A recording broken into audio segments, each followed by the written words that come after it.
So they are very tiny. And the reason why is that they have to use to measure strain that is a local quantity.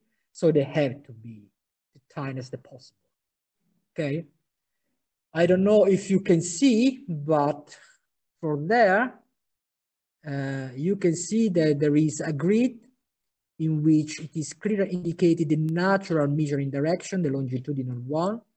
And if you take a closer look, I don't know if you can, there is also visible the increase of the section of the grid in the direction orthogonal to the natural longitudinal direction in order to reduce the transverse sensitivity.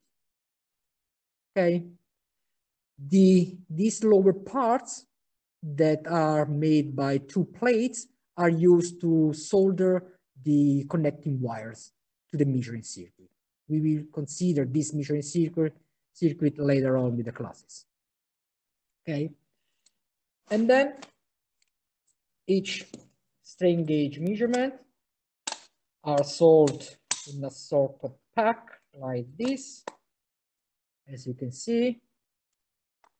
And within the pack, there is the data sheet. Okay. Here, the data sheet. And you can see from the data sheet the first basic information here. For example, we are having that the reference resistance, instead of being 120 ohms, here is 350. We will talk a little bit about that later on.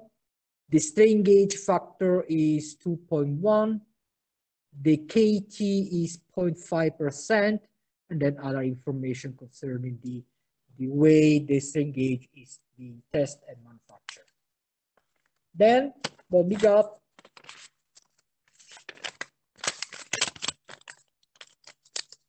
is the compensating chart for temperature. As you can see, we are having the possibility to enter temperature using both Fahrenheit and Celsius. I mean, Fahrenheit are not the one that have to be considered, but because they are US made, then we are also considered Fahrenheit. And also there is the information of the interpolating curve so that you can estimate the compensating strain because of temperature just by applying that formula. We got two equations according to the different temperatures that we are using, that is Fahrenheit or Celsius. And as you can see, for such a strain gauge, the reference temperature is 24 degrees Celsius. That is temperature in which we have zero strain, apparent strain. Then we have other information about that. For example, here it is clearly indicated that this material has been tested on a Titan alloy material. So the calibrating material is Titan, if you remember yesterday class. Also, there are other information concerning the self-compensating conditions, maybe here. Okay, and other information concerning the temperature, concerning the apparent strain, concerning the manufacturer point of view. So just by using this data sheet that is provided by the customer, by your retailer, by the manufacturer, okay, then you can have all the information required to estimate, measure better your strain. So it is the general layout like this.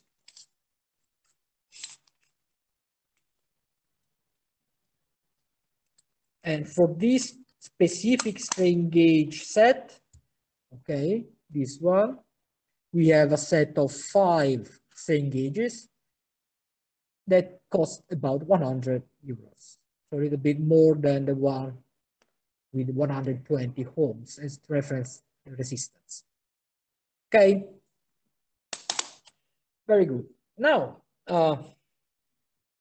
let's keep going on describing the different operating condition, effects of the operating condition to your measurements. So what is important to consider are the environmental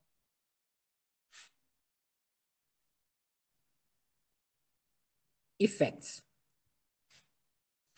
on the strain gauge measurement. The first one that has to be considered is the humidity. Okay.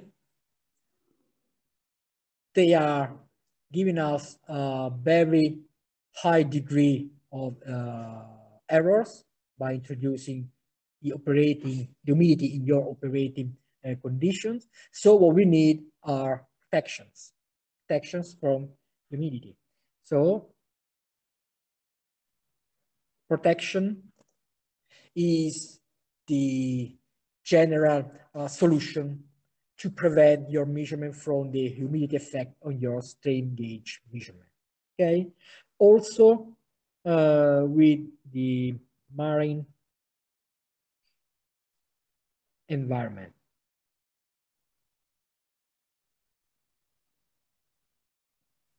So corrosive conditions, okay, because of the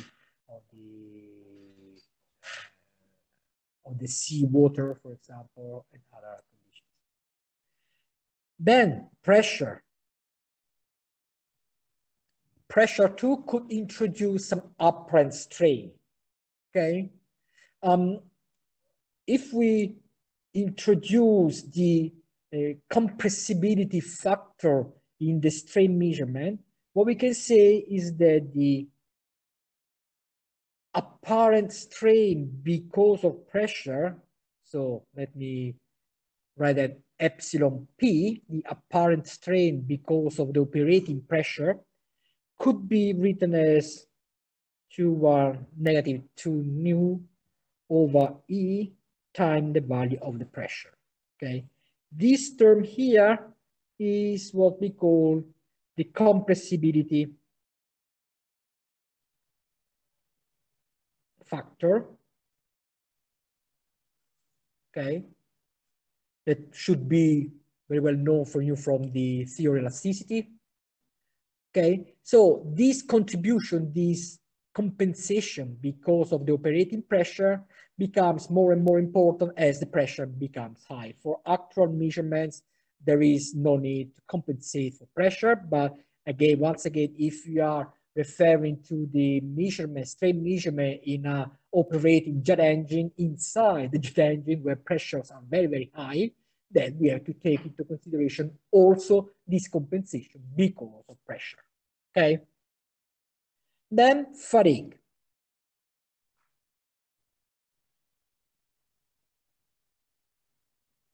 Fatigue is very, very important.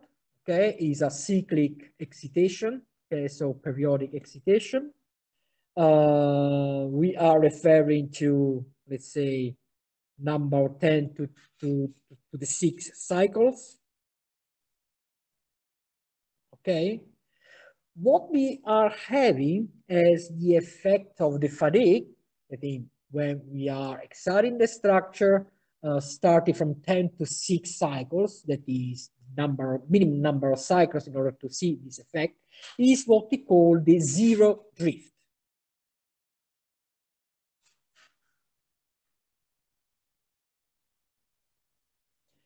Okay, that is because of starting of the importance of the number of cracks because of ticks, the reference resistance is no more there. It's no more the one that was designed for. So instead of having, let's say, 350 ohms as the strain gauge that I showed you before, or the reference one, 120 ohms, we are having, let's say, 125, 130, because of the effect of cracks due to fatigue in your electrical, into your electrical point of view, so resistance. This means that this zero drift is moving the zero strain condition when operating, when inserted into the measuring device. Okay, And therefore, we can have first, so the zero drift, wrong measurement, okay, because the reference resistance is no more the initial one, okay, but also, okay, strain gauge could be seriously damaged, okay, because of the cracks due to the fatigues, okay, and therefore we need to check if you are running a fatigue test. You have to periodically check the zero condition of your strain gauges, and if you are observing a drift of zero drift, okay, that is, you are not having zero when you are not having loads at all, then it is better that you change your strain gauges, okay, in order to resume the normal operating conditions. Otherwise, you can have a drift measurement, a bias measurement, okay, and you can also damage those strain gauges. Generally, and we will see why they are, there are a number of sets of database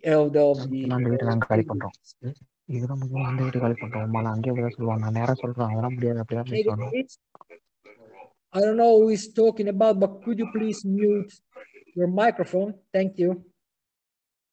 So strain gauges are sold in different sets of resistance. So what we are having, the basic values of the resistance are 100 ohm.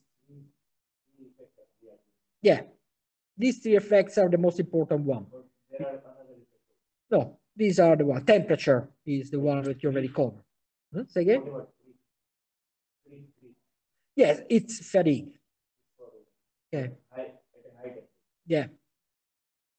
So the basic resistance are sold in a different sets. Okay. So 120 ohms, 350. Okay. 600 and 1000 ohms. Okay. If you remember the equation, the strain gauge measurement equation, you can see that as the base resistance is increased, the sensitivity also is increased. Okay, and that's the reason why there are a number of basic reference resistance in your strain gauge. Why that? Because, let me use this arrow. As the resistance increases, then the sensitivity increases.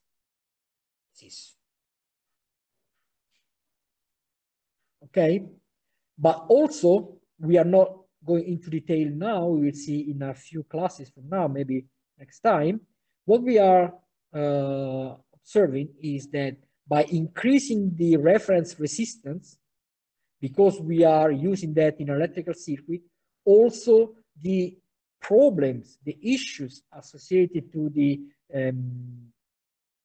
isolation of this electrical circuit with respect to the external world is very important. So is also increasing the problem of the electrical isolation. Okay.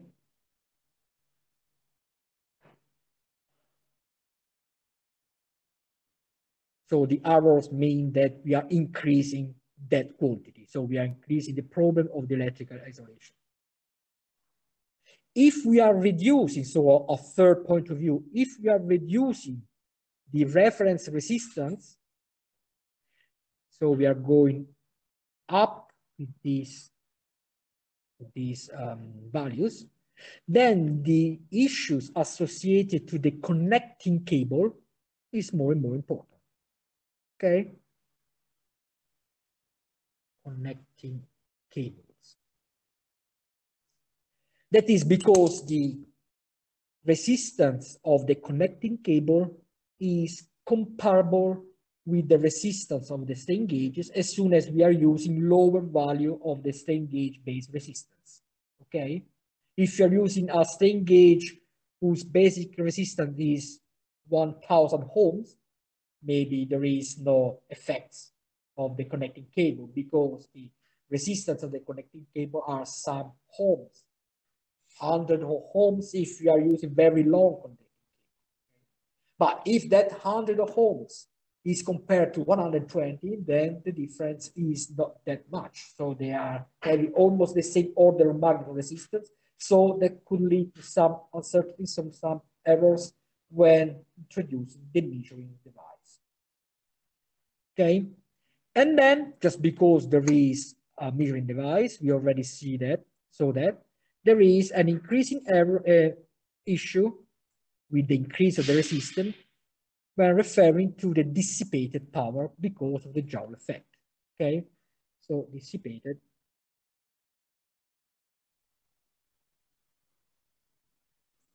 The issue of the dissipated power is increasing itself.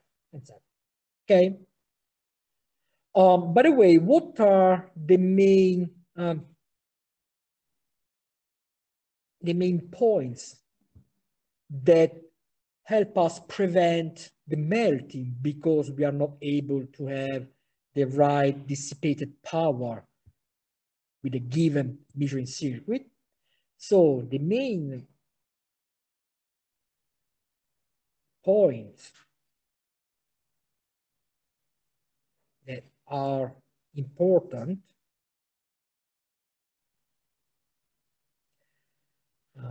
to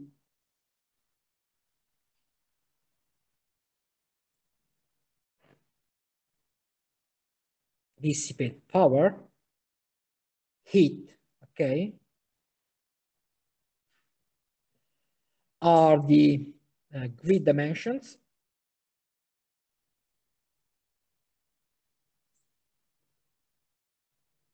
the larger are the dimension, the higher is the power, there is the heat that could be dissipated, okay? Grid configuration related to the distance between the different legs, for example. Adhesive type, when looking at the bonding of the strain gauge to the host structure. The test specimen material that also can dissipate heat generated by the power through Joule effect. The venting, okay? So by using airflow, for example, we can blow away some heat, okay, during your measurements using strain gauges. Okay, just to give you an idea, once again, the dissipated power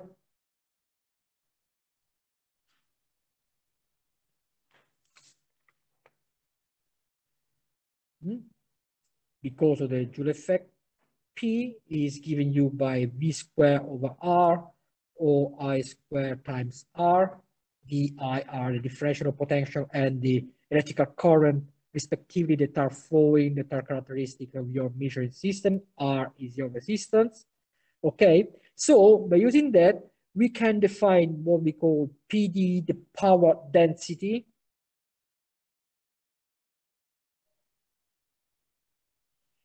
as this dissipated power that your device is capable to dissipate with respect to the area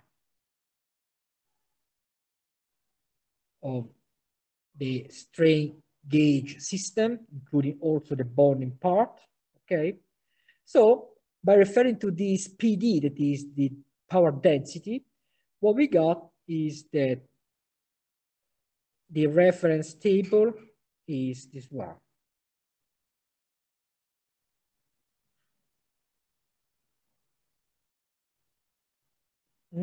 by expressing the power density as watts over square millimeters. If you are using an aluminum alloy, yes, it's the area here of the strain gauge measurement system.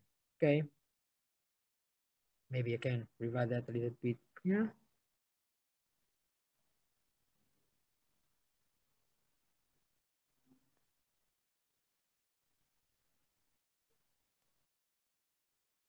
Area of the strain gauge. Okay, so we got the aluminum. When you're using the strain gauge on an aluminum, what we got, you can think to dissipate about 8 to 16 times 10 to the negative 3 watts over square millimeter. If you are using your typical strain gauge on a steel structure, then this reduced to 3 to 8, same power, 10 to negative 3. If you're using a glass-based structure or ceramics, generally, this dissipated power reduced to 0.3, 0.8, 10 to negative 3. Plastics, generally, so composite materials, 0.03, 0.08, always 10 to negative 3. So milliwatts per square millimeters.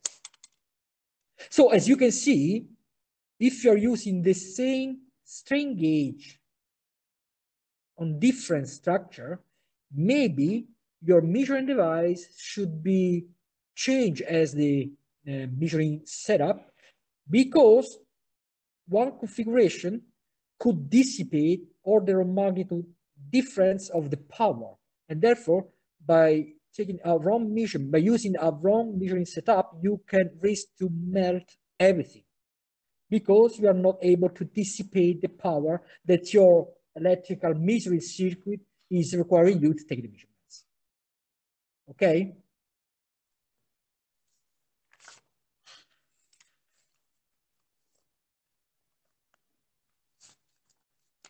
Okay. Very good. I think that I can stop it now. Okay.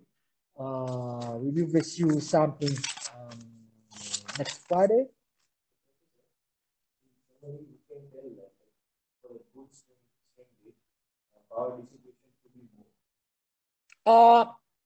It depends on the balance between your requirements.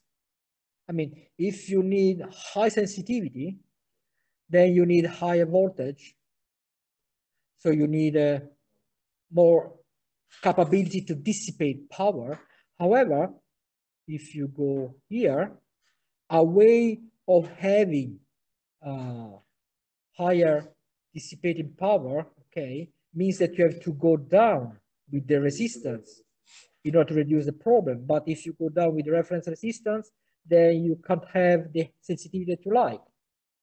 And also, you have to consider the electrical isolation in order to avoid possible shocks or possible wrong measurement because there is a short circuit.